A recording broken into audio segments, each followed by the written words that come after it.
En Sigrún, óþarflega stórt tap í Origo-höllinni í kvöld. Hvað að gerast hjá þínum stúlkum?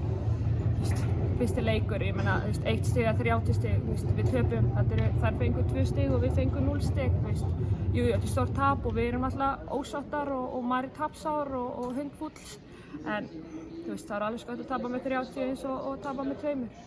Þið farið vel á staði í þessum leik.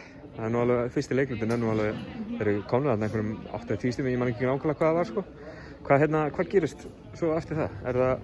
Boltinn fór bara að vera staður, við vorum lélega varnarlega, mér fannst við ekki nógu góða varnarlega, ekki nógu fysikal. Við stóðum langt frá þeim og þær fengu bara opið skot sem var nýttust. Þetta er alltaf hörkusóknarlið hjá Valsmönnum. Þær eru með mann í hverju stöðu sem geta skorað. Við bökkuðum bara frá þeim og þær komist upp á lagið og héldum áfram, en við héldum áfram baka. Hvernig finnst þér að vera komin aftur út á gólfið svona persónulega eftir þessa pásu? Það er mjög gott að geta byrja að spila og komast aftur. Þetta er eiginlega bara ómeðalegt að fá að geta stunda þetta og verið með. Maður finnur það svona í pásunni hvað maður var farin að sakna þess. Leikmaður eins og þú hefur náttúrulega æft og spilað í mörg ár. Var það ekkert farið svona fyrsta eftir að fá að spila leiki eftir að verið bara að æfa kannski í einhverja mánuði?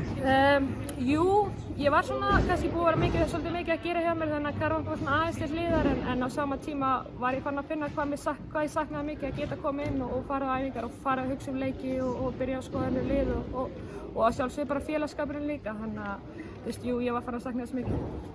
Frábært, takk fyrir. Takk.